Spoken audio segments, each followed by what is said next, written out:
주님, 이 예물과 함께 우리의 마음도 받아주시고 이 예배도 주님이 보시기에 온전히 합당한 예배가 되게 하여 주시옵소서. 우리를 받아주시길 원하옵고 예수 그리스도 이름으로 기도합니다. 아멘. 할렐루야. 하나님 말씀 같이 보시겠습니다. 로마서 14장 1절에서 12절 말씀 보시겠습니다. 로마서 14장 1절에서 12절 말씀 한 목소리로 봉독하겠습니다.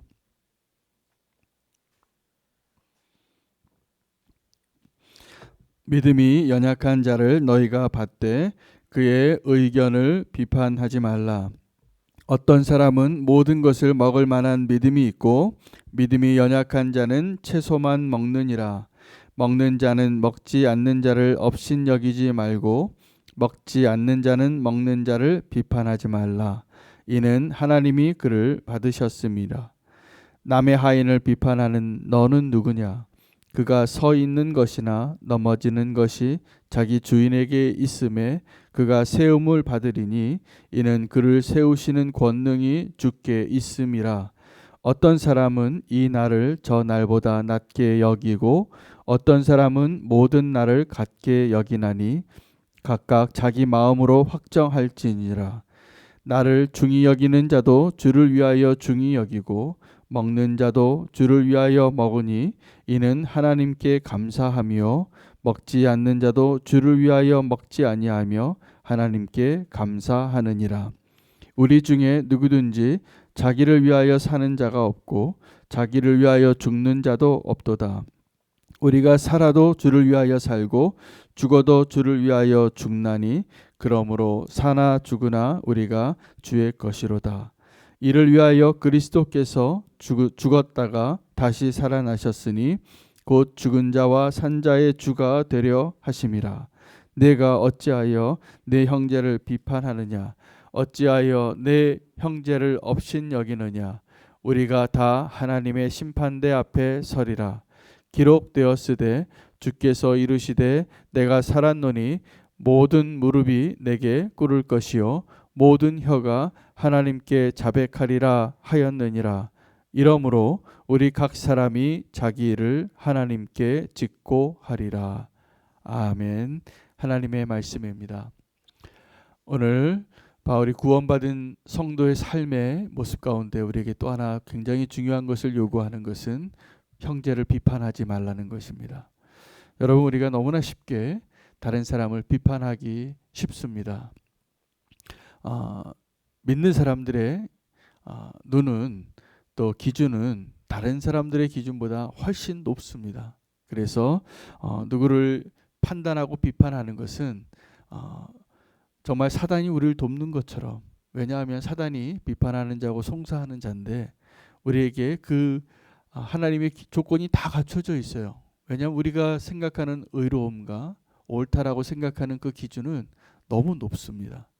그 기준의 잣대에 아무도 통과할 수 없을 만한 높은 기준을 우리는 알고 있고 그것을 추구하고 있고 쫓고 있기 때문에 그렇습니다. 그래서 우리가 하나님이 원하시는 그 거룩한 삶, 하나님 원하시는 그 완전한 삶을 살아가면서도 형제를 비판하지 않는 것이 너무나 중요합니다. 이것이 사랑이 없이는 불가능하고 또 오늘 하나님 우리에게 말씀하시는 그 온전한 하나님이 하나님됨을 회복하지 않으면 이것이 우리에게 너무나 어려운 과제일 것이 분명합니다. 비판할 때 오늘 바울은 누구를 먼저 이야기하냐면 연약한 자를 먼저 이야기합니다. 여러분, 믿음이 연약한 자를 보십니까? 주변에 믿음이 연약한 자가 있습니다. 또 좀 인격적으로 어떠한 수준에 도달하지 못하는 분들을 대할 때가 있습니다. 또 내 기준에 어떤 사람하고는 내가 도저히 같이 있고 싶지 않다라는 우리 나름대로의 성향과 기준과 경향들이 가지고 있습니다. 그래서 그런 기준에 비추어 볼 때 우리가 생각할 때 용납될 수 없고 함께하고 싶지 않은 사람이 누구에게나 있습니다. 그런데 성경은 오늘 그러한 사람을 우리가 어떻게 대해야 하는가에 대해서 말씀하고 있습니다. 오늘 그 성경의 빛 가운데 말씀으로 내 자신이 비춰지기를 원하고 남을 판단하는 그 일에서 우리가 자유하여질 수 있기를 원합니다. 우리는 주로 나보다 연약하거나 어떤 도덕적 기준이나 인격적인 것이나 신앙적인 또 우리 성경에서 말하는 그런 기준으로 봤을 때 비추어 봤을 때 그 기준에 합당하지 않은 사람들을 대할 때 힘듭니다. 그래서 오늘 그 연약한 자가 누구인가를 먼저 좀 알 필요가 있습니다. 연약한 자가 어떠한 자냐면 내 기준에 도달하지 못하는 그러한 사람들이 아니라 사실은 내가 스스로 의롭다고 생각하거나 내가 스스로 온전하다고 생각하거나 아니면 내가 더 힘이 세다고 나는 더 건강하다고 나는 온전하다고 생각하는 그 사람들이 사실은 연약한 사람일 가능성이 아주 높습니다. 하나님의 입장에서는 어떤 사람이 더 힘든 사람이냐 하면 너무 센 사람들이에요. 내가 너무나 의롭고 내가 너무나 강하고 내가 너무나 떳떳하고 대부분 이런 사람들이 하나님이 바꾸길 원하시는 사람들이 이 사람들인데 주로 우리는 나보다 좀 힘이 연약하고 어떤 삶의 모습이나 인격적으로나 신앙적으로 연약한 사람들을 볼 때 쉽게 판단하기 쉽습니다. 오늘 이 말씀이 굉장히 중요한 이유는 우리의 모습을 정말 비춰주고 있습니다. 그 한 표현이 오늘 우리가 남을 판단할 때 그 판단하지 않을 수 있는 굉장히 중요한 답을 주고 있는데 4절 말씀입니다. 4절 말씀 한번 같이 읽기를 원합니다. 시작. 남의 하인을 비판하는 너는 누구냐? 그가 서 있는 것이나 넘어지는 것이 자기 주인에게 있음에 그가 세움을 받으리니 이는 그를 세우시는 권능이 주께 있음이라. 여러분 여기서 남의 하인이 누구냐면 우리 보통 사람들을 이야기하는 거예요. 우리 남의 하인이 이렇게 옆집의 아저씨, 옆집에 어떤 종이나 무슨 종업원이나 그 사람들 밑에 있는 사람이 연약해서 그 사람을 탓하여서 그 옆집에 있는 사람에게 이야기하는 것이 아니라 옆집에 있는 하인이 아니라 사실은 남의 하인을 판단하는 너는 비판하는 너는 누구냐라고 이야기할 때 우리가 비판하는 대상이 사실은 하인이 아니라 우리 보통 내 주변에 있는 나의 친구, 교우 또 사람들일 가능성이 높습니다. 그 사람들 이야기하는 겁니다. 그런데 그래서 남의 하인이라면 그 사람의 주인이 누구인가를 생각하라는 거예요. 우리는 지금 판단하는 그 사람이 누구의 그 사람의 주인이 누구인가를 생각하라는 겁니다. 자, 여러분 어떤 연약한 사람이 있습니다. 연약한 사람이 인격도 부족하고 신앙도 부족하고 어떤 성도로서의 삶의 연약함이 너무나 많아요. 그럼 우리가 그 사람이 판단이 되겠죠. 왜 말을 저렇게 할까? 왜 결정을 저렇게 할까? 왜 아직도 죄악에서 헤어나오지 못할까? 왜 이 믿음이 없을까? 자, 그 사람을 우리가 판단할 때 바울은 우리에게 놀라운 눈을 열어주는데 너는 왜 남의 하인을 비판하냐는 것은 무슨 말이냐면 그 사람의 주인이 누군가 너는 지금 알고 있느냐는 거예요. 근데 그 사람의 주인이 어떤 사람이냐면 넘어지고 연약한 자를 세우시는 분이시라는 거예요. 우리는 연약한 자를 볼 때마다 왜 저러고 사나? 왜 저렇게밖에 안 되나? 라고 생각할 때가 많습니다. 그런데 말씀은 그 사람의 주인이 누구인지를 알라는 거예요. 누구시죠? 하나님이지. 우리가 비판하는 그 남의 하인을 왜 비판하느냐? 이 말은 우리가 그 사람을 바라보는 우리의 경향을 나타내는 거죠. 우리는 그 사람을 바라볼 때 내가 주인같이 생각하고 그 사람을 하인처럼 생각하고 있다라는 사실. 거꾸로 말하면 두 가지가 우리가 발견해야 될 우리의 비판을 할 때 우리의 모습의 실체입니다. 우리가 누군가를 비판할 때 그 사람의 주인이 하나님인 걸 보이지 않고 우리가 누군가를 비판할 때 내가 그 사람의 주인처럼 되어 있다라는 사실이죠. 그 사람의 주인이 하나님이세요. 그 사람을 세우시고 회복시키시고 이끄시는 분이 하나님이신데 우리는 왜 남의 하인을 그렇게 자꾸 비판하냐는 거예요. 하나님 앞에서 우리가 비판할 때 그 사람의 주인이 누구인지를 꼭 기억하시기 바랍니다. 저는 이 단어 하나가 너무나 바울이 우리를 일깨우는 탁월한 표현이라고 생각이 들었어요. 남의 하인을 비판하는 너는 누구냐? 꼭 기억하시기 바랍니다. 우리가 판단되어지고 우리가 보기에 연약하고 흠이 많은 그 사람의 주인이 누구인가를 생각하셔야 됩니다. 그러면 이제 또 하나 우리가 생각해야 될 것은 나의 주인이 누구인가요? 우리는 내 형제를 판단하면서 남의 하인처럼 생각했어요. 그런데 내 위에도 나를 판단하시는 그 하나님이 계세요. 우리가 말한 대로 다 살고 계십니까? 내가 옳다고 생각하는 대로 살 수 있습니까? 그럴 수 있으면 칭찬을 받으실 거예요. 그런데 성경은 뭐라고 얘기하냐면 우리가 말한 대로 살기 참 연약한 자라는 거예요. 우리가 그대로 살지 못하면서 다른 사람을 판단할 때는 너무나 예리합니다. 여러분, 누군가를 비판하고 누군가에게 책임을 돌리고 탓을 하고, 이것이 왜 위험하냐 하면 우리가 나의 연약함을 가리기에 가장 좋은 선택이에요. 여러분, 우리가 진심으로 하나님 앞에 회개하고 진심으로 하나님의 얼굴을 보려는 그러한 갈망 없이 예배하는 것은 가장 위험한 행위 같아요. 오늘 예배 자리에 나올 때도 우리가 오늘 이 어떠한 자리에서 예배하시든지 하나님 앞에 예배할 때 우리가 하나님 앞에 하나님이 하나님 되지 않으면서도 이런 거죠. 예배하면서도 누군가를 판단하고 정죄하고, 예배할 때도요. 목사님의 설교를 이렇게 비판할 수 있는 탁월한 능력을 가지고 계신 성도님들이 참 많아요. 저는 제 설교가 완벽하지 않다는 걸 제 스스로 잘 아는데 기도해요. 우리 성도님들이 말씀의 은혜를 좀 받으시면 좋겠다. 저희 기도 제목입니다. 그런데 그렇게 안 될 가능성이 높아요. 제 연약함이기도 합니다. 첫 번째는 저희 연약함이 있어서 저는 그 완벽하게 말씀을 전할 수 없는 연약한 자가 분명해요. 그러나 그래서 기도하는 겁니다. 그러나 연약한 자의 말씀을 통해서도 우리가 하나님을 발견하게 되면, 하나님을 보게 되면 분명히 은혜 받을 거라고 저는 믿습니다. 그 역할을 잠깐 대리해서 오늘 이 자리에 제가 말씀을 전하는 것일 거예요. 자, 그런데 우리가 하나님을 하나님대로 되게 여기지 않으면 이 예배에도 우리는 예배자가 아니라 뭐가 문제고 뭐가 아쉽고, 그래서 그것 때문에 예배가 안 돼요.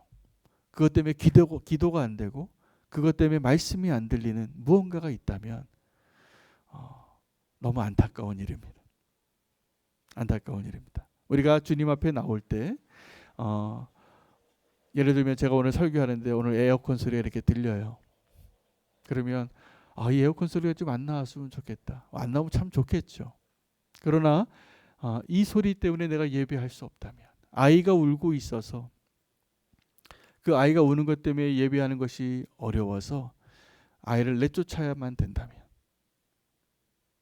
저는 이제 거룩한 예배를 위해서 막 그렇게 아이들을 내쫓는 그 예배도 많이 경험을 해봤는데, 우리가 정말 하나님 앞에 우리의 마음의 진심으로 주님을 바라보고 있다면, 우리가 주님을 바라보는 그 시선에 눈이 맞춰져 있다면, 사실은 그것 때문에 우리 예배의 포커스가 흔들리지 않아야지 정상입니다.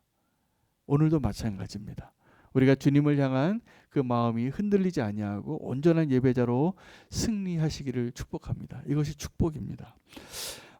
그런데 우리가 남을 왜 판단하냐 하면, 오늘도 남을 판단하는 근거로 두 가지를 바울이 오늘 본문 가운데 이야기하고 있는데, 하나는 음식이고 하나는 어떤 날이에요. 절기예요. 그런데 이 음식에 대해서 어떤 사람은 모든 것을 먹어도 된다라고 말하는 사람이 있고, 어떤 사람은 아니다, 고기를 안 먹겠다. 왜? 고기는 그때 당시에 먹을 수 있는 고기는 대부분 우상의 신전에서 드려진 제물일 가능성이 높습니다. 그 온전하게 그 유대인의 공동체에서 제사장이 드린 그 고기만 먹는 것이 아니라면, 그 시장에서 파는 고기는 근거를 알 수 없는 고기예요. 어느 신전에 한번 갔다가 봐서 그 제사장이 그 우상 숭배하는 사람들이 그 고기를 다루어서 그것이 판매되고 있을 가능성이 높기 때문에 안 먹는 거죠. 그래서 어떤 사람은 고기를 먹지 말아야 된다. 어떤 사람은 우리는 그리스도 안에서 이제 다 자유하기 때문에 다 먹어도 된다라고 이야기할 때 오늘 성경에 보면 먹는 자와 먹지 않는 자에서 바울은 누구를 더 믿음이 연약한 자라고 이야기하냐면 그 높은 기준으로 고기를 먹지 않는 사람을 더 연약한 자라고 말하고 있다라는 사실입니다. 율법을 더 잘 지키는 자들. 그래서 그 자들은 유대교의 그런 정결 의식과 또 율법에 대해서 더 온전하게 지키는 자를 바울은 어떻게 말하냐면 연약한 자라고 말하고 있어요. 믿음이 약한 자라고. 그리고 모든 것을 먹을 수 있는 자를 더 강한 자라고 말하고 있어요. 그런데 누구는 먹고 있기 때문에 누구를 먹지 않는 사람을 업신여기고 또 누구는 먹지 않는 사람은 또 먹는 사람을 비판하고 있고 이 모습 가운데 형제를 판단하지 말라라고 말하고 있습니다. 어떤 날에 대해서도 마찬가지입니다. 어떤 절기를 지켜야 되는 것에 대해서 온전히 율법을 지키는 사람과 이제는 모든 날이 주의 날이라고 생각하고 그 절기를 더 약화시켜서 생각하는 사람, 두 종류의 사람을 대하는 거죠. 교회 역사를 보니까 지금 종교 개혁이 일어나고 개신교의 역사 속에서도 계속 어떠한 신학적인 주제죠. 그 신학적인 주제를 가지고 믿는 사람이 믿는 사람에 대해서 용납하지 못해서 개신교 안에서 피를 흘리는 전쟁이 많이 있었습니다. 그 역사를 보면 그렇습니다. 그래서 장로교인이 침례교인을 핍박하고 또 그 다음에 또 오순절이 또 나오고 이 모든 과정 가운데 계속 그 새로운 교리에 대해서 주장하고 그것을 용납하고 용납하지 못하는 그 차이 때문에 엄청난 아픔들이 많이 있었습니다. 자, 그런데 그러한 것들이 다 왜 일어났냐 하면 주를 향한 열심 때문이었어요. 고기를 먹는 자나 고기를 먹지 않는 자나 어떤 절기를 지키는 자나 그 절기를 지키지 않는 자나 다 나름대로 주를 향한 확신과 열심을 가지고 서로 비판하고 용납할 수 없었습니다. 그 세상에서는 싸우면 사람들이 술 한 잔 먹고 화해하더라고요. 근데 우리 믿는 사람들은 그게 안 됩니다. 내가 이 맞는 것이 너무 네가 누구이기에 남의 하인을 비판하고 있느냐. 꼭 기억하시기를 바랍니다. 우리가 하나님 앞에 서게 될 때 오직 하나님만 그 심판대 앞에 서서 하나님이 판단하실 일을 우리가 지금 어떤 확신으로 판단하고 있지는 않은지. 비판하는 죄가 상당히 중죄입니다. 그 살인하고 도둑질하고 간음하고 이러한 죄에 결코 약하지 않은 죄의 무게를 가지고 있는 심각한 죄인데 우리는 그렇게 윤리적으로 도덕적으로 죄라고 생각되어지는 그러한 죄에 대해서는 굉장히 민감해서 아마 그러한 일들에 대해서는 굉장히 우리가 잘 지킬 가능성이 높습니다. 그런 부분도 연약한 분들이 꽤 있으시지만 그런데 우리가 누구를 판단하는 것에 대해서는 그것이 얼마나 심각한 죄인 줄 모르기 때문에 저는 오늘 이 판단하는 죄에서 우리가 자유하게 되고 판단하는 죄에서 우리가 승리할 수 있는 길은 예배에 성공하는 길이에요. 것이에요. 우리가 온전한 예배를 드리는 것이 하나님이 하나님 되게 하고 내가 하나님 앞에 서 있는 예배자라는 것이 분명하면 하나님이 판단하실 것이고 하나님의 관점으로 그 사람이 보이고 이 4절 말씀이 그렇게 얘기하거든요. 우리가 보기에 연약해 보이는 그 사람이 사실은 그 사람의 주인이 하나님이신데 그 사람의 연약함에도 불구하고 그들이 넘어지는 것이나 세우는 것에 너희가 왜 상관을 하느냐. 그 사람을 세우실 분은 하나님이신데 우리가 자꾸 그 사람을 세우려고 그래요. 그 사람이 왜 넘어졌는지 자꾸 지적을 하는 거예요. 비판하기보다는 도리어 그 사람을 위해서 중보 기도하고 사랑할 수 있는 은혜가 그 축복을 누리시기를 원합니다.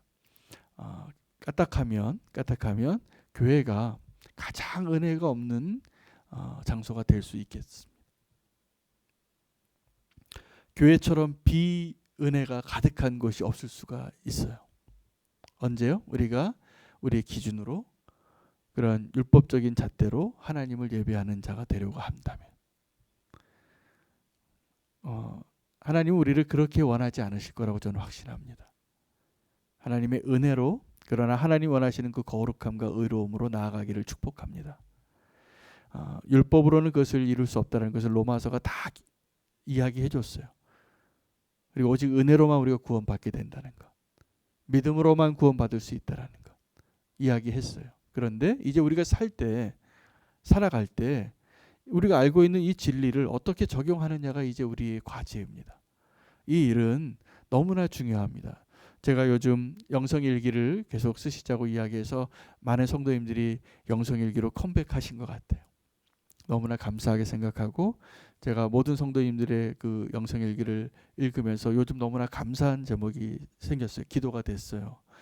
성도님들이 말씀으로 실천하는 일들을 영성일기에 기록하신 것을 보고 너무나 감사했어요. 저는 그것이 정말 하나님이 원하시는 예배라고 믿습니다.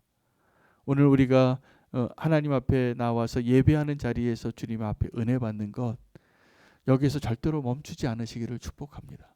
그 말씀을 적용하기 위하여 내가 무엇을 순종해야 하는가, 그 하나의 순종의 발걸음이 이 예배의 자리에서 주시는 그것을 훨씬 더 배가하는 기쁨을 누리는 하나님의 축복의 초청이에요. 그것이 순종의 기쁨이에요. 우리가 은혜만 받고 멈추지 마시기를 바라고, 하나님 오늘 말씀하신 것을 기쁨으로 순종하는 그 일이 매일매일 이루어지는 것이 예수님과의 동행입니다. 그리고 그것을 기록하시고, 사실 그 일은 내가 한 게 아니에요. 내가 그 일을 할 만한 위인이 안 돼요. 그만한 사랑도 없고 믿음도 없어요.